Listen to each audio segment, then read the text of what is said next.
Hi, I'm Waylon, Director of Photography at Blue Bandshell Records, and this is the Blue Bandshell. Tonight, we will be interviewing Jay Lakefield.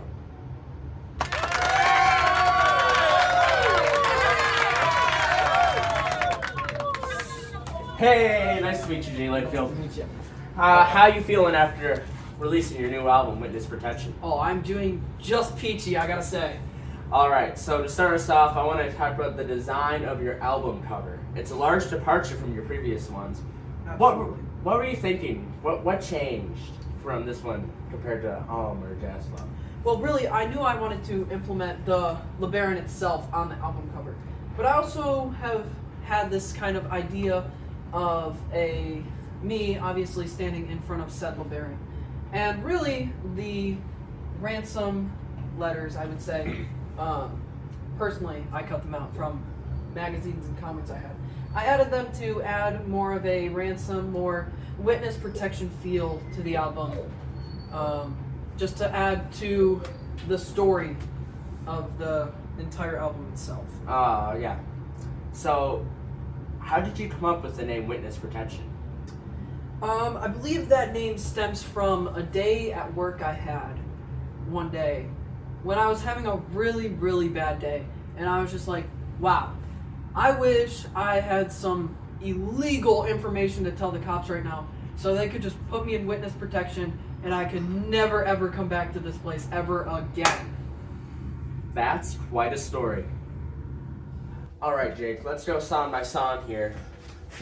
Tell me, what was the design process or just any notable fact about these songs? We're going to go song by song here. Starting off with 83 LeBaron. So 83 LeBaron definitely stems from my love for the movie Planes, Trains, and Automobiles, where in that movie they famously use an 83 LeBaron as really the crappiest car in the world. But nonetheless, I love it, hence why it's on the front of the album. And I guess that stems that one up. Take my word for it. Take my word for it comes from a day at the beach, actually. I was walking along the pier about to jump off, and I believe someone asked me if it was safe to jump off at a certain spot, in which I replied, no, I wouldn't jump there. Take my word for it. And that phrase kind of just stuck with me. And I recall going back to the beach and trying to put it into my phone, and there's no internet. So I just had to repeat that phrase back to myself until I got home, until I was finally able to upload some lyrics that I'd already thought of and everything. And yeah, I guess there you go. Alright, Bumper Sticker, which is often probably your most critically acclaimed song from the album that I hear the most positive feedback about. Absolutely. So, Bumper Sticker, kind of mundane, I guess, but really, the beat was one of my first beats I made on the program BandLab. And it was actually not only one of my first, but I would say one of my best. And really what I did is I couldn't think of how to write lyrics for that specific song or instrumental. So I kind of just pictured any random object and a bumper sticker came to my mind. From there, I took bumper sticker, which is the chorus, but we also hear fictitious politics controlling your every move, wacky, whimsical, weird like a cartoon, as well as I'm the tyrant of pyrite and I'm talking about fool's gold.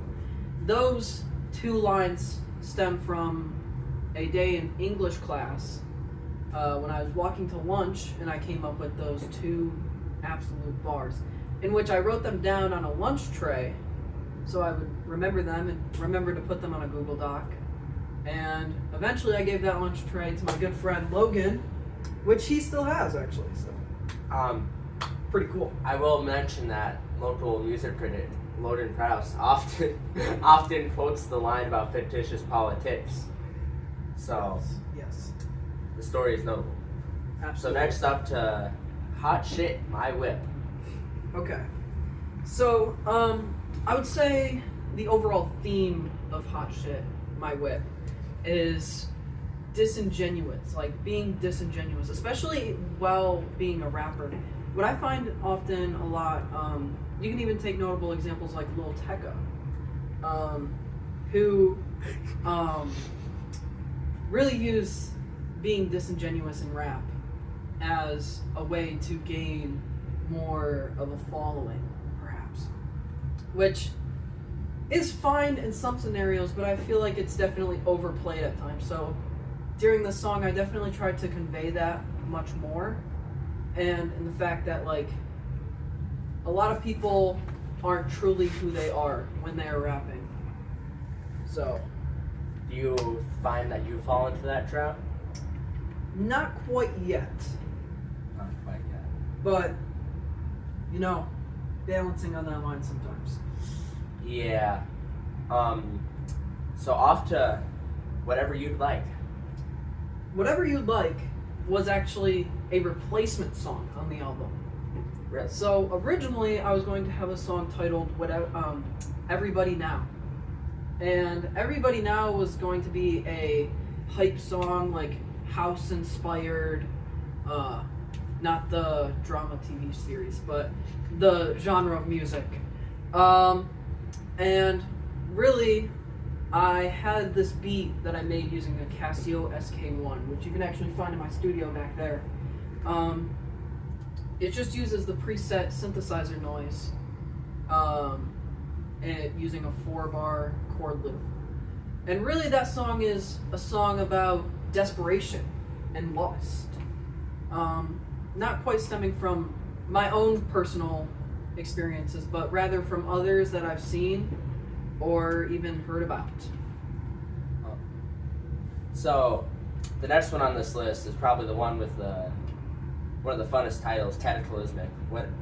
What's up with that one? Cataclysmic was originally supposed to be a instrumental track, actually, just like the Stratochromos effect. But you see, with Cataclysmic, I was originally going to be calling it Theme Song 01, which is why you can hear it say, or hear me say, yeah, this is Theme Song 01 right here in the song. When in reality, my distributor or Spotify did not like that name and considered it too broad. So I changed it to Cataclysmic, which the 3 verses in the song were a song that I wrote a long time ago. It didn't have anything to do with, really, but I knew that I wanted to use it somewhere, so I put it in this song as kind of a memento, I guess. And originally I was going to call it Multi-Synonymble, which you can hear throughout the song, but since multi-synonymble isn't even a real word, I figured Cataclysmic would be much more of a fitting title. Do you often struggle with dealing with your provider? Yes, I would say I do, but as much as I struggle with them, I also really do appreciate them. Yeah, and that should be solved fairly soon with the rise of Blue Bandshell Records. Okay, so next up to 1111. 1111. So, 1111 is actually another preset from the Casio SK1. It uses the human voice preset, just going, and I really liked that noise, really. I thought it provided some interesting contrast to the rest of the album. And this this one also stems from another bad day at work. So I was on my break, actually, going for a walk outside, a smoke break without the cigarettes, if you will. And I was just sitting there contemplating, geez, like, I need a miracle right now. I wish that my wishes would come true. And that spawned the idea of the old wives' tale of 11:11 o'clock, right? Where individuals will make a wish at 11:11 for God knows what reason, but that's really where that idea spawned from. Yeah, there's often the saying that it's shouted in classrooms of 11:11 make a wish, so that does make sense. Absolutely. Now this one, Downtown Motown. Downtown Motown. What a great track. Truly. Will be remastered too, by the way. Downtown Motown originally came from a early morning math class session where, if I recall, some of my friends were gone that day, and I was left, finished my homework, of course, on my Chromebook, trying to think of lyrics. And a song was stuck in my head. I believe that song to be Hotel Motel, Holiday Inn, Hotel Room Service by Pitbull. Although, only the melody was stuck in my head. And if I can recall, that melody spawned the "We're going downtown, Motown, wherever you like," which I thought was neat because it also tied into Whatever You Like on the album.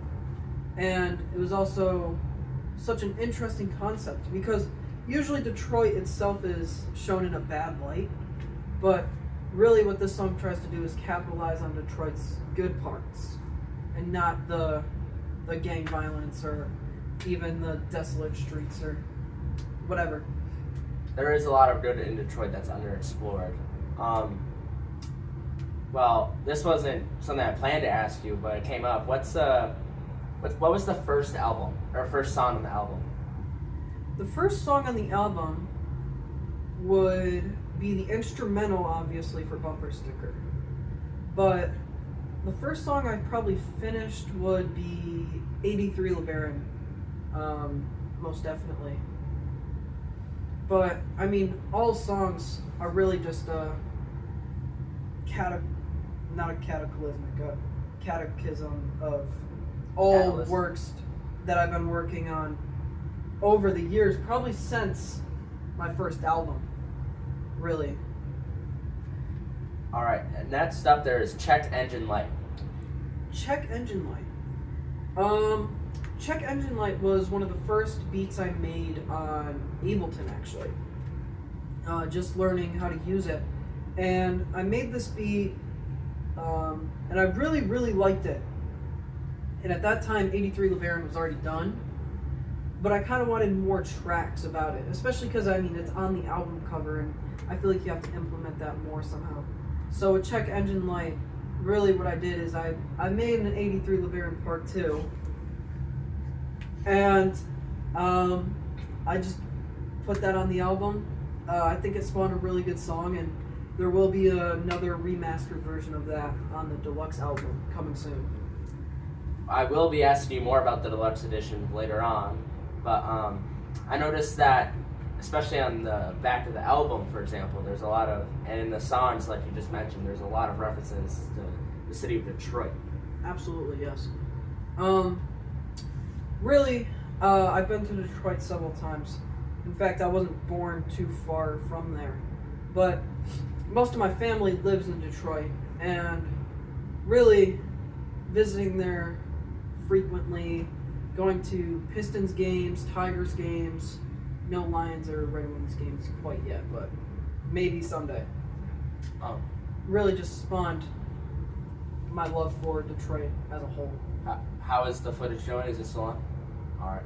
Next up we got Kick-Ass Hold Music. Kick-ass hold music. Perhaps one of the most iconic.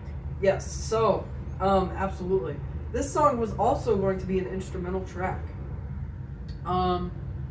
But after writing lyrics for possibly like the first half of the song, I couldn't help but write more lyrics for it. And really, I get this question quite a bit. Why call a song Kick-Ass Hold Music, right? Well, if you've ever heard the song Opus number 1, it's the official hold music of every major brand. And I remember one day after I made this song, this was actually the first beat I ever made on Ableton. I remember showing my mom, and she told me that it sounds just like the whole music, right? And that gave me an idea. So I ended up calling this song Kick-Ass Hold Music because really, it is hold music. And it's kick ass. Bingo. So, what is the difference, and which one do you prefer between BandLab and Ableton? I like Ableton for starting projects and perhaps even making beats. But BandLab is an amazing way to ensure good mastering and mixing, as well as a good way to compile many tracks along with other tracks. Yeah, I know for the creative process, when you're making one-offs or doing simple edits, you often use BandLab. So. Yes, absolutely. All right, so for the last one on this album is the Stratochromus effect. Yes. So the Stratochromus effect is the only instrumental track on the album, thankfully. But really, I just wanted a true outro song. And that's what the Stratochromus effect is, which I believe is the second beat I made on Ableton. So, really, the Stratochromus effect is partially one, I couldn't find myself to write lyrics for it due to its complex beat, but also the name, the Stratochromus effect. Stratochromus itself isn't actually a word. Rather, it's a concept in my brain.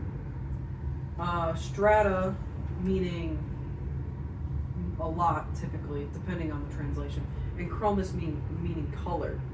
So when I hear this album, and I mean you can see it in the album's design, where I implement many colors and just a variety of different elements to it.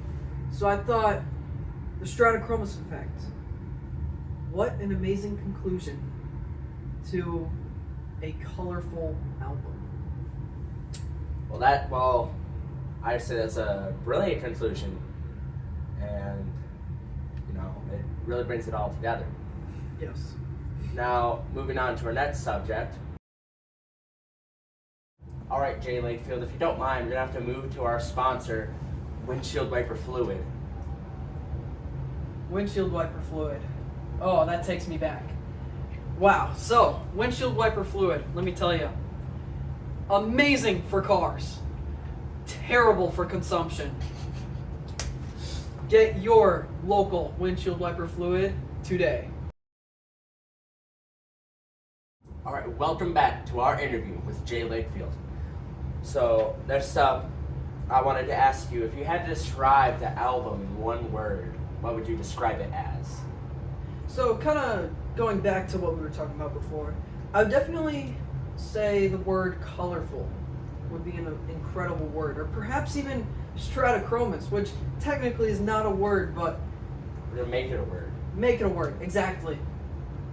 I feel the genres of music that I dip into and just the music itself is colorful, and I like that approach to the album itself. Yeah. What's your favorite song from the album? By far, it has to be 83 LeBaron. After I made 83 LeBaron, that's when I was like, okay, I'm making an entire album now. Yeah, and that happens to be your most viewed song from the whole album. Yes, it is, yes. That is probably due to it being my favorite track, and obviously that song probably gets the most promotion out of any song. But also, that was the song that I chose to pitch to Spotify, as well as music curators. So that could definitely have something to do with it, as well as it being just an incredible, energetic track. Yeah, like, that's almost the title song. I did notice that there is no title on the front cover of the CD. Yes. So originally, the album itself was going to be called 83 LeBaron, but I decided against it when I chose the name Witness Protection, because Witness Protection is an elusive name. It makes you think okay, what is this album exactly about? So, with the choice not putting it on there, it only adds to the elusiveness, I feel. The mysteriousness behind the album itself, which generates more hype around the album, perhaps. All right, let's pivot from the album to more personal experience here. Tell me, what is it like to put in the effort to grow as a musician? What's the hardest part of growing your, you know, Expanding into new territory, yes. I guess. Well, as a musician, I find it quite difficult sometimes to find myself within the music. Often, when I'm making music, I'm not writing it for me. I'm writing it for my audience. And shying away from that, I lose the personality in my music. So often I find myself in these long hiatuses just reflecting back on my music and myself. So it's a hard spot to be in. But for like expanding, like marketing wise, there's the emotional expansion of, you know, what you write about, but there's also the marketing expansion, the how do I get views, which, you know, you don't seem like a guy who's in it for that, but it's a big aspect of it, especially if you want to make a career. So absolutely, yeah. The marketing aspect of it, I definitely try to implement my music into daily aspects of life. So, for example, perhaps even while at school, I'll mention my album to people. I'll give them my Spotify name. I will perform in front of the school. And just things like that. I really try to stay with my original audience, but also branch out towards a new, broader audience, just to make sure that we're heading in the right direction in terms of listening capabilities and everything as such. Yeah. What's it like? How do you do any marketing like online, for example? Absolutely, yes. So you can check out my YouTube channel, which is just J Lakefield. I also have Facebook, where you can find me at Jake Lakefield.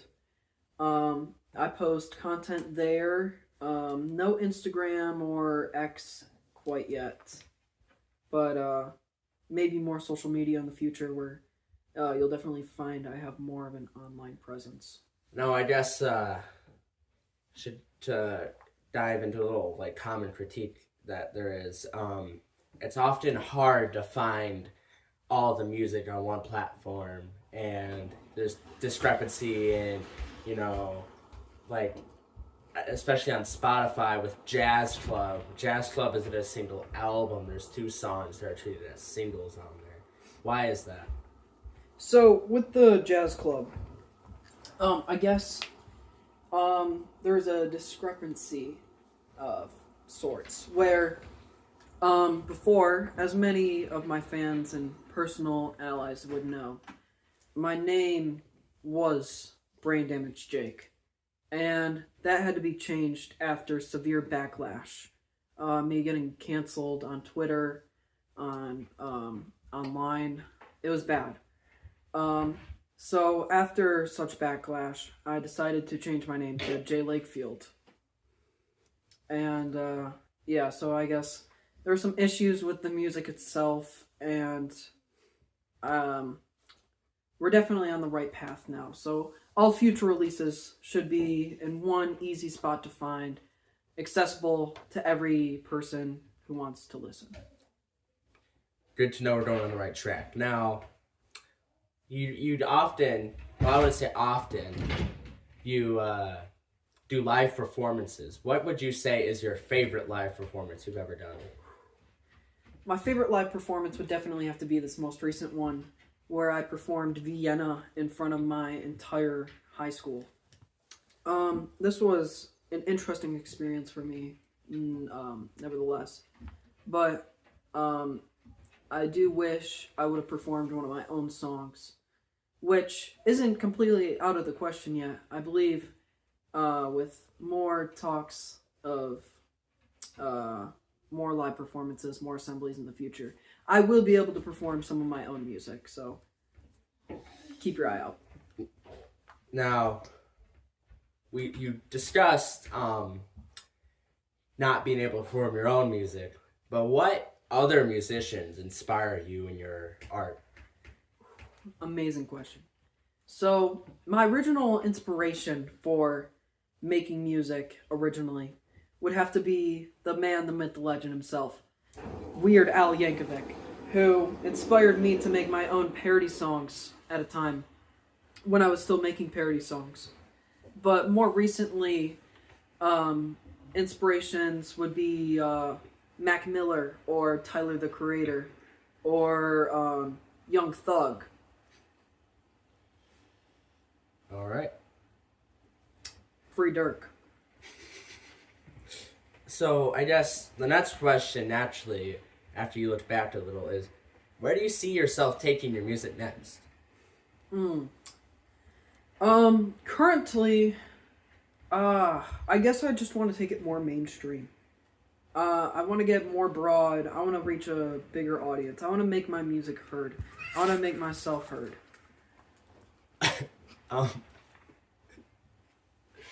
So, tell me about your upcoming Witness Protection Deluxe. You teased it beforehand, but the people need to know. Here we go. Witness Protection Deluxe Edition. I've obviously teased this a lot in the past, but now officially we all know, I'm saying it here, Witness Protection Deluxe Edition will be coming soon. When exactly, I don't know quite yet, but no further than a year from now.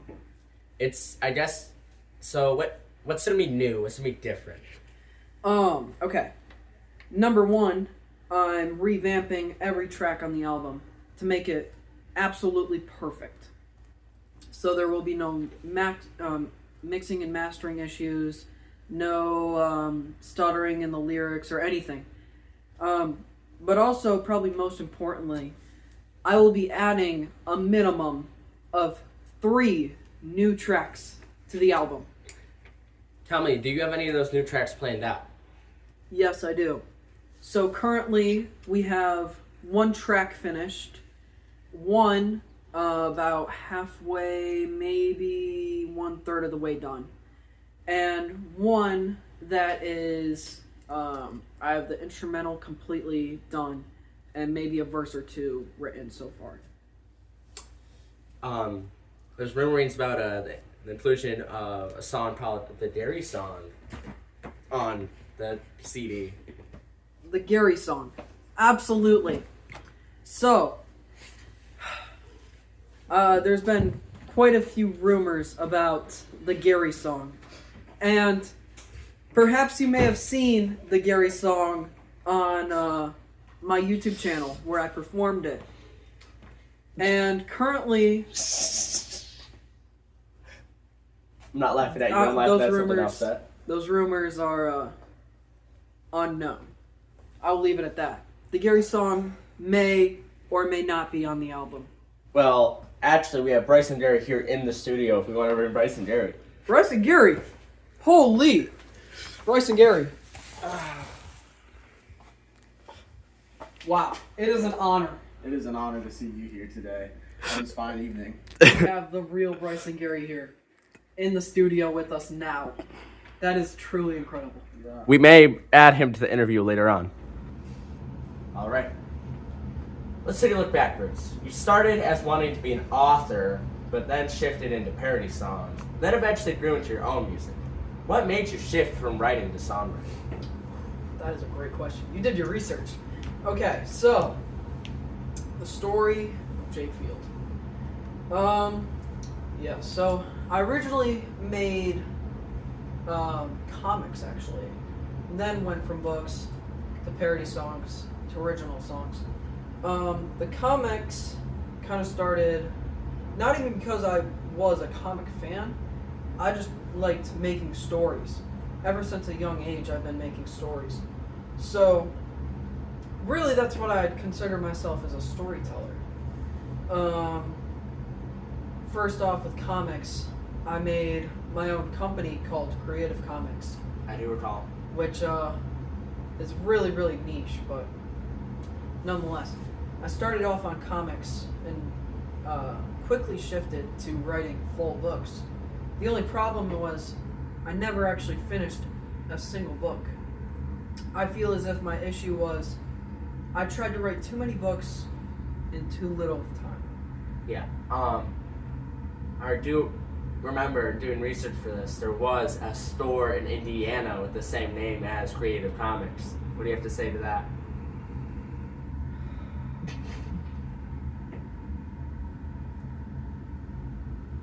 Enough said.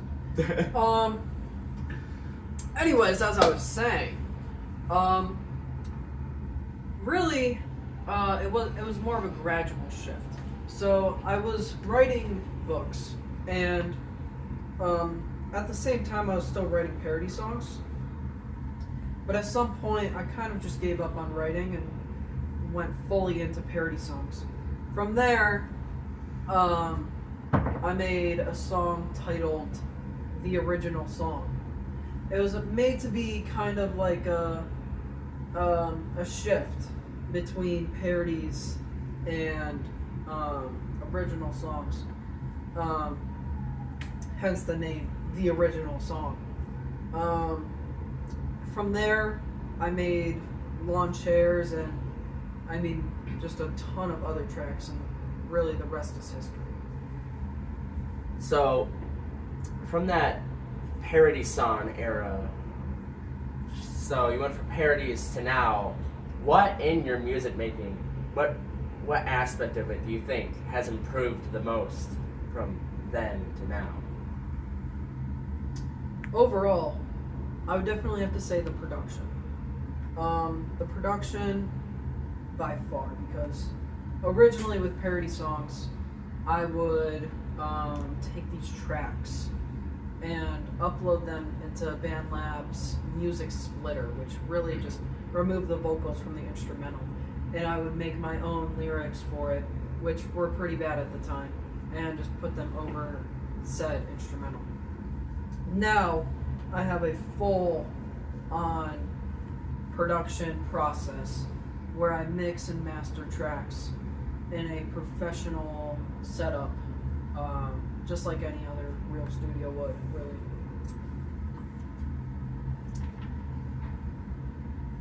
So, you do recall the murder of Brain Damaged Jake, how he was killed by sabotage of the Hindenburg 2. Why do you think BDJ went on the Hindenburg 2 in the first place?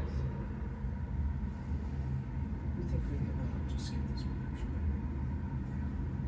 one? Alright. So, you have a large array of instruments. What instrument do you want to buy next? Great question. What instrument? Ooh.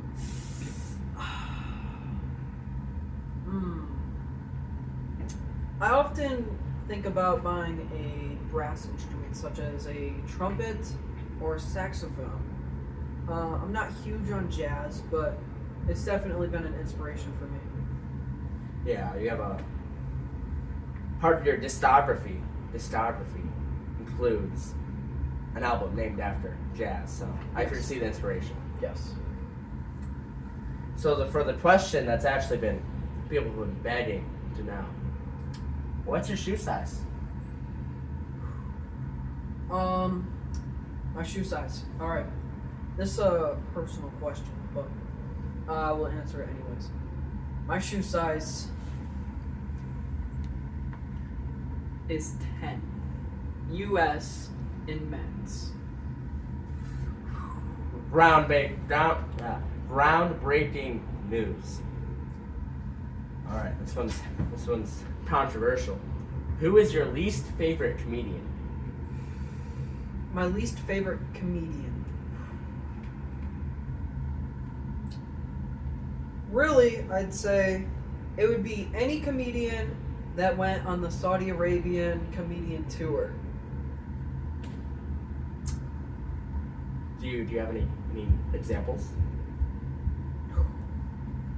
You see, I used to be a big Gabriel Iglesias fan, but as I've matured, I'd see that he's not good at all. And I would say Jerry Seinfeld is kind of a weirdo. And Who's the one British guy? oh, I don't like Jimmy Carr either, or Ricky Gervais. Yes. Who is your favorite? My favorite comedian currently alive has to be Shane Gillis.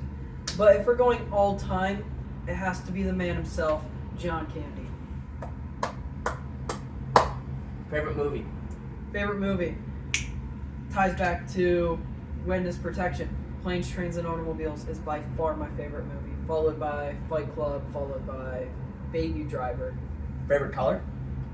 Favorite color would have to be that Whitney Houston shirt color, bluish teal color, kind of like Perry the Platypus-ish. That is a good pick. On the topic of animals, such as Perry, what is your favorite animal? Ooh, favorite animal. I'm gonna have to go polar bear. You like Coca-Cola? No, like Pablo Escobar.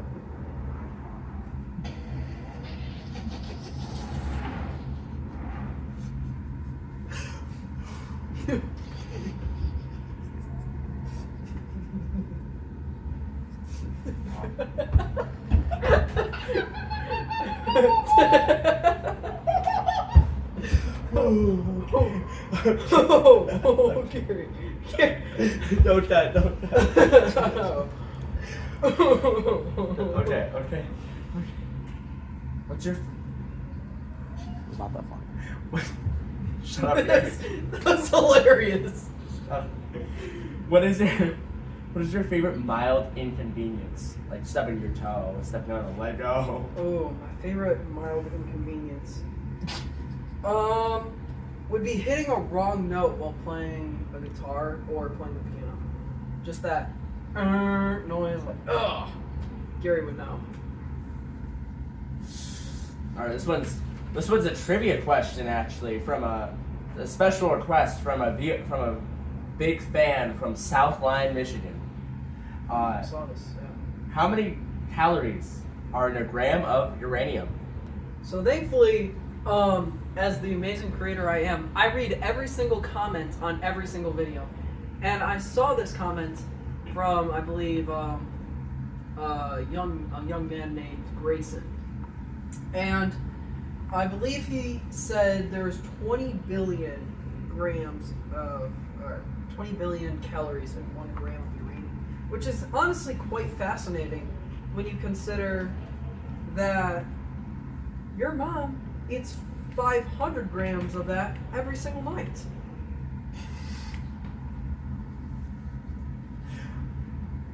South Line. All right.